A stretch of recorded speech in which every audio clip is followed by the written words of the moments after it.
क्या बच्चे की वॉकिंग में कोई फ़र्क आता है? बच्चा देर से चलना स्टार्ट होता है या बच्चे और सेकंड मिथ, क्या कॉन्स्टिपेशन होती है? Welcome back guys. Part 2 of video diaper and it's myths को कंटिन्यू करते हुए कुछ और मिथ्स के बारे में आपको जानकारी देंगे। मिथ नंबर 1, क्या डायपर लगाने से बच्चे को यूटीआई यूरिनरी ट्रैक इन्फेक्शन होता है? मिथ नंबर 2, क्या डायपर लगाने से बच्चे की टॉयलेट ट्रेनिंग डिले होती है या बच्चे को कॉन्स्टिपेशन होता है? मिथ नंबर 3, क्या डायपर लगाने से बच्चे के पैर जो है वो मुड़ जाते हैं और बच्चा चलना देर से सीखता है या बच्चे के चलने में कोई दिक्कत होती है? मिथ नंबर 4, क्या डायपर लगाने से बच्चे के जेनिटल्स खराब होते हैं या बच्चे की फ्यूचर फर्टिलिटी पे कोई असर पड़ता है? मिथ नंबर 5, क्या डायपर लगाने से बच्चे के मेल बेबीज के टेस्टिस के अराउंड पानी जमा होता है जिसको हम हाइड्रोसील कहते हैं?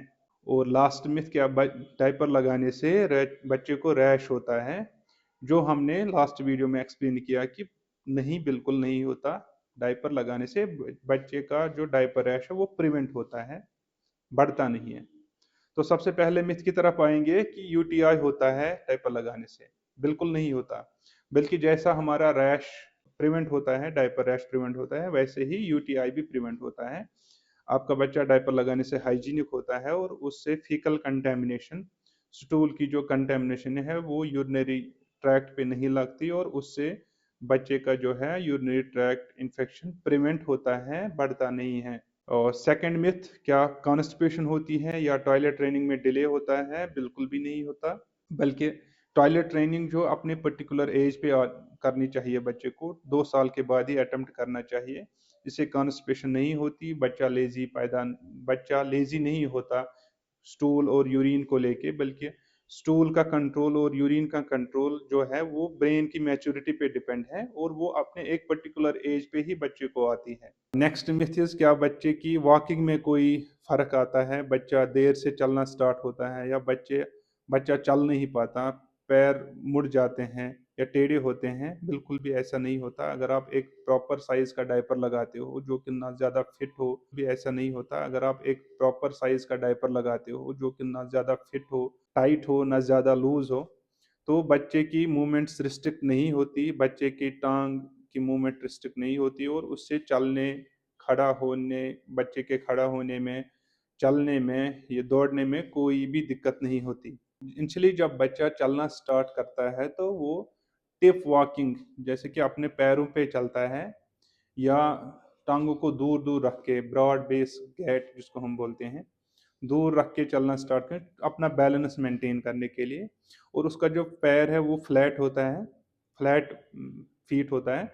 तो उसकी वजह से जो इनिशियल वॉकिंग होती है, हमें लगता है कि शायद डायपर से ही बच्चे को दिक्कत हो गई है, जो कि फिजियोलॉजिकल वॉकिंग है उस टाइम में, उसमें बच्चे को कोई दिक्कत नहीं होती डायपर लगाने से। नॉर्मल सी चीज़ है वो पहली इनिशियल वॉकिंग या रनिंग। तो डायपर लगाने से कोई पाँव नहीं मुड़ते, कोई पैर नहीं मुड़ते, डिले वॉकिंग नहीं होती और बच्चे की चलने में कोई दिक्कत नहीं होती। और रिगार्डिंग हाइड्रोसील, हाइड्रोसील एक कंडीशन है जो डायपर लगाने से नहीं होती, बल्कि डायपर लगाने से क्या बच्चे के पैदा होने से पहले ही स्टार्ट होती है। माँ के पेट में जब मेल बेबी होता है तो उसके जो टेस्टिस है वो उसके एब्डोमेन में होते हैं, जो कि 9th मंथ के शुरू होने से पहले या जब बच्चे की डिलीवरी का टाइम नज़दीक आता है तो वो एक कैनाल के थ्रू, एक पाथवे के थ्रू स्क्रोटम में चले जाते हैं। तो उसके वहाँ से गुजर के ये टाइम थोड़ा सा फ्लूइड चला जाता है उस पाथवे से, या कभी कभार वो पाथवे जो है वो ट्रैक है वो खुली रहती है, पेटेंट रहती है, जिसको हम प्रोसेसस वेजिनैलिस बोलते हैं। तो उसके बीच में से थोड़ा सा फ्लूइड जाता है एब्डोमिनल कैविटी से, वो स्क्रोटम के बीच में या टेस्टिस के अराउंड रहता है। उससे बच्चे के स्क्रोटम जो है वो बड़ा लगता है, उसमें थोड़ा पानी जमा होता है, जिसको हम कंजेनिटल हाइड्रोसील बोलते हैं। अगर आपके बच्चे में ये कंडीशन है तो आप पीडियाट्रिक सर्जन को ज़रूर दिखाइए, लेकिन ये कोई डरने वाली बात नहीं है। इसमें डायपर के लगाने या ना लगाने का कोई रोल नहीं है, बल्कि हम रिकमेंड करते हैं कि उसमें स्क्रोटम को थोड़ा सपोर्ट मिले, तो डायपर लगाना is much better than not having it.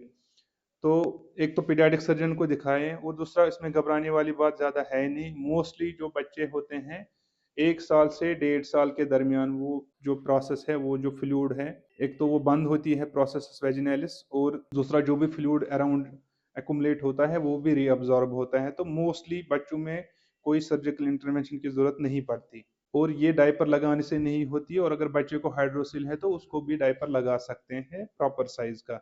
Hope this video is again informative to you. See you in the next video. Bye.